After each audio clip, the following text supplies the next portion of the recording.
Welcome to the Lotus Letters podcast. My name is Maddie, and I have a special guest on tonight. My guest is my baby boy, William. Say hi, William. How's everybody doing? Listen, we are going to have a mother-son talk on tonight, but as we always do, I want to say thank you. Thank you so much for tuning in. Thank you for the likes. Thank you for the shares. Thank you for everybody who is going to come to the luncheon on June 28th. Yes. I am super duper excited about it. You heard William say yes. He's been helping us plan. He's been helping move things around and pack boxes and so many different things. Continue to send your letters into us, lotusletterspodcast@gmail.com. You can find us on Bridge TV 74. Download the app. You can also see us on the People's Channel for Spectrum. You will see more about that towards the end of this show and all of our shows to come. Without further ado, are you excited? I'm excited, nervous, ready to get started.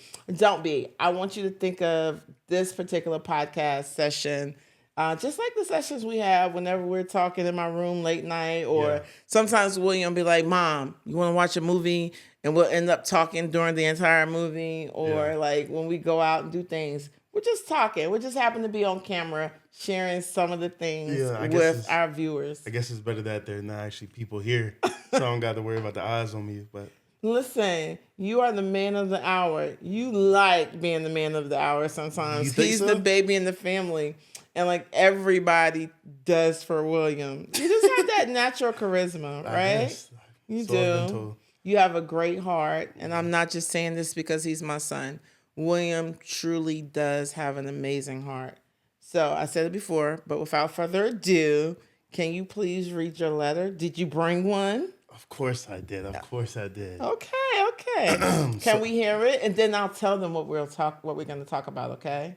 They'll probably understand what from my letter, but okay. For sure. So Take your time. My letter is called Growing Up. Okay. I've been reflecting on the journey from childhood to adulthood. How every moment, joyful or painful, helped shape me. Growing up, I searched for answers. But adulthood has been about turning inward, unlearning, healing, and finding strength I didn't know I had. It hasn't come all at once, but in waves. Through setting boundaries, choosing peace, and showing up for myself. If you're in that in-between space, unsure of who you're becoming, know this, you're not alone. Oh, that's great, son. Yeah, thank you. It's not that I didn't think it was that you weren't capable of it. You're phenomenal. I don't want to go on this rant. Real talk. I don't want to go on this rant on how amazing of a person you are on camera, because I don't want people to think I'm just saying things because I'm biased. Yeah. But William is amazing. But I mean, you're my mom, so you know the truth. Let's be real. You know the truth. He is a jokester as well. I love that about him. All of my children are amazing. I often say that the three of you are three things in my life I know for sure I got right. If nothing else, I got it right because y'all are some dope individuals. Yeah. I got to get your siblings on the show, but thank you for coming on. No doubt. I love your letter. I use the word dope a lot because I do. That's like my little catchphrase. That's my coin term that I use. But your letter is dope because I've seen you. Mm-hmm. I've seen you navigate challenges. I've seen you make sacrifices even as a child because William plays football. He's an athlete and he's a stellar student. I've seen you sacrifice. I've seen the frustrations that come along with sacrifice, but I've also been able to see the rewards. I've seen you be in the unfamiliar space.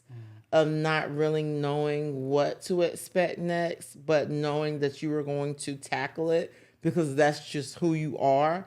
You're not a quitter. You don't give up. And sometimes I have to just tell you to relax. So I've seen that. So your letter definitely was real and it was authentic. I want to know, when did you first feel like you truly weren't a kid anymore? Or do you even feel like you're not a kid anymore?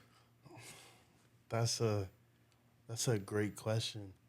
I feel like it's a question that's kind of hard to break down because I feel like adulting comes in stages, right? When do you ever stop being a kid?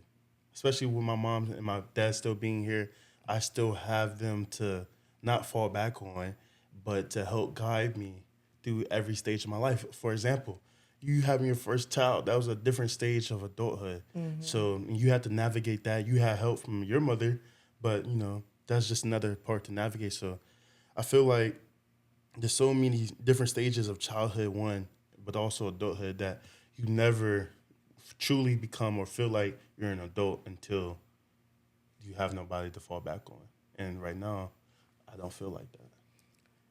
I do like what you said. That's your truth. And not overstaying what you're saying. Um, I would say, yes, you'll always be somebody's child, but you're not a child. Right. No, exactly. And I get even being childlike because you do still like to play a lot. And there's nothing wrong with that because you are holding on to your youthfulness for as long as you can. And I will say, even God forbid, if something happens to myself or your father, I believe that you have a large enough support where you still don't have to navigate as a child or a kid, if that makes sense. But I do understand your overall premise. And even as an adult, you're still a child of God. Right. But is the question that I'm asking is more so, when did you feel like you needed to start making adult decisions outside of myself, outside of your father? Probably entering my first year of college. Okay. Because I was the first one, I guess, to go furthest away from home, going all the way to New York. And luckily I had family out there, but being away from family, being in New York, had to do a lot of things on my own. Like you said, I kind of had, being a baby, I kind of had people to show me the ropes or show me how things go, what to do and how to do things. But being by yourself, you have to kind of take on that responsibility for yourself, waking yourself up and doing things how they need to be done. So I would say my first year of college, that's when I really started to feel like I was an adult. I would agree. Because I oftentimes say to you, I can't even believe you went all the way to New York. It's wild. It's why I ended the go to Staten Island. Out of all places, I can't tell you the amount of times I was just there with my roommate and we would just say, bro, how did we end up in Staten Island, New York? It's wild. Was he from the South as well? No, he's from Canada. Okay. He's from Canada. Okay. Yeah. But you realize then, I got to do my laundry. I got to make sure that I'm eating. I got to make my bed. Well, I wasn't making sure I was eating. Like, I'm a big boy. That wasn't the issue. I know I was going to get food, but that first or couple months before I graduated high school, I know you said, look, you better start doing your own laundry. So go ahead and start now. So I was like, okay. So that kind of helped me.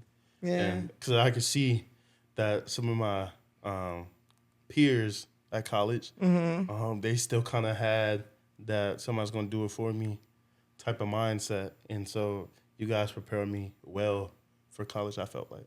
Oh, that's great. Yeah. Pat on the back. Yeah, go ahead. What do you think, honestly, as now, because I even had to learn to look at you as my adult child, right? Okay. Especially with you being my baby, right? Okay. Let's be real.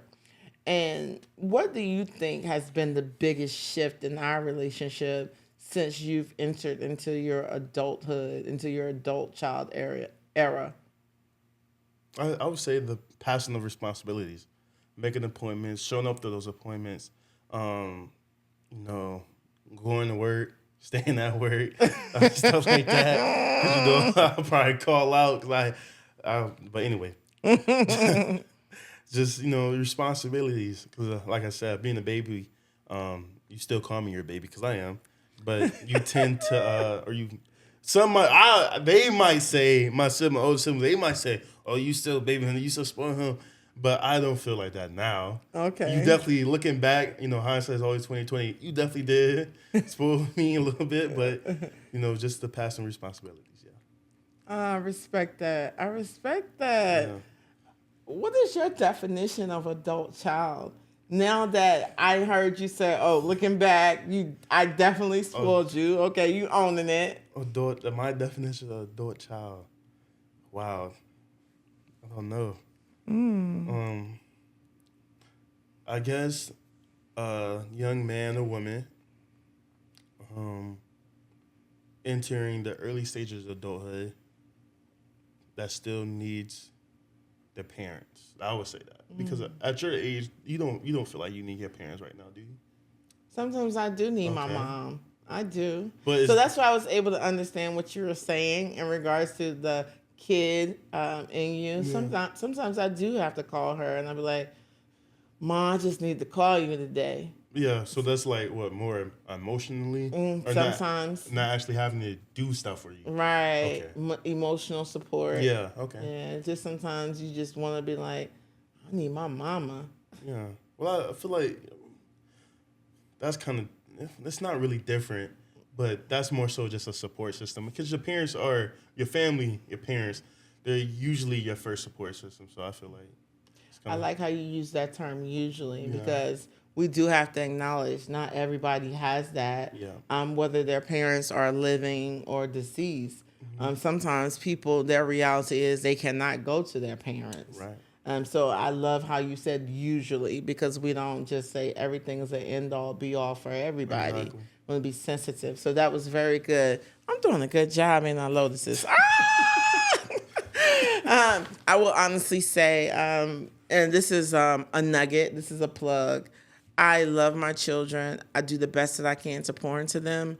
However, there was a time that I really had to give y'all back to God and let him allow him, step back, stop trying to put my hands into everything and stop trying to fix everything. And I had to really give my children to him early on. Yeah. Early on. Especially for me, right? Early on. All right, so I wasn't going to bring it up, but since he brought it up. It's part of my life. Right? Yes. So when William was younger, and of course, as you know, we keep referencing him being my baby. When William was younger, William was the absolute busiest child there probably was. I didn't let him go to a lot of people's houses. I didn't let him stay overnight because there was a level of sternness mixed with love and patience that he required. Yeah. I can remember when he was younger and he was just he would go to bed at like 7:30 p.m. And that was for me. Thank you, God. That was for me. Because at the time he would get up in the morning, maybe 7, 8-ish. He was wide open all day. I would have to really curtail him and enforce nap time because that was for him and me as well. I needed to recharge and renew my mind. So there was times I would have him sit down and be like, "Oh, I'm timing you because you got to learn to be still. You got to learn that you need to sit still. I don't want you to be moving and doing a whole bunch of other things." And it wasn't that I was trying to make an adult out of a child because we do that oftentimes. It was me preparing him for daycare, preparing him for school, because those settings require a different level of accountability and responsibility. And I didn't want him to go to school and people started labeling him. So I did the work at home as a parent before he went out. And, I thank God that you did encounter great teachers who reinforced what I was doing at home. So then we put him into sports because he's always been an outdoor kid. He's never been the kid that wanted to play a whole lot of video games. He had video games, but he chose to be outside. So I started putting him into sports so that he could burn energy off. Yeah. And the product is that with love and patience and continuity and support, we can raise our children. We can pour into them because parenting is not easy by far. No. It is definitely a job, and it's not for the faint of heart. A job that never ends. Never ends. I'm scared of it. Don't be afraid because children are gifts. Children are gifts. Do you feel torn between adulting and still needing guidance? Do you sometimes teeter with, okay, is this something I should execute on my own, or really should I tap into my support or my parents for the next help that I need, possibly? Well, you know me. I'm quick to pick up that phone. Even let's talk about, I'm at the grocery store. I don't know the distance between one hot dog and another hot dog. I'm like, Mom, which one you get? Right. I don't know. So I'm quick to pick up the phone just because I just feel like you have that open line of communication that a lot of people may or may not have. So, you know, I'm blessed for it. But to answer your question, am I teetering between the two? No. I feel like I know when it's my time to do something and when it's my time to, okay, I don't know exactly what to do. Let me go ask for help. So you don't mind asking for help? No. I love that. Because sometimes I will admit, and this is just me being transparent, because that's what we do here at the Lotus Letters podcast. We're very transparent. I don't look for my guests to be transparent, and I don't. There have been times when I've been overwhelmed or had a lot of things on my plate, and I would tell my children, hey, I need y'all to figure this out. Listen, don't tell me about everything.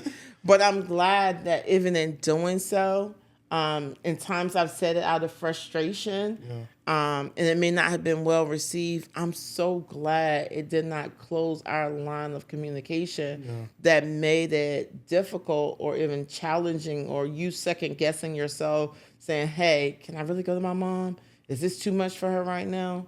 So it gives me great joy, and I'm so serious. It gives me great joy that you still feel like you can come and ask me things. Well, I also know that, you know, you're a person just like I'm a person. You have a life just like I have a life. So there was life before me. You know, once I move out and start my own life, there's going to be life after me. So I understand that. So I never really take any harsh words to heart because I understand that, you know, you have a life too and you want to live it. You know, I'll be selfish and not want you to live it. So.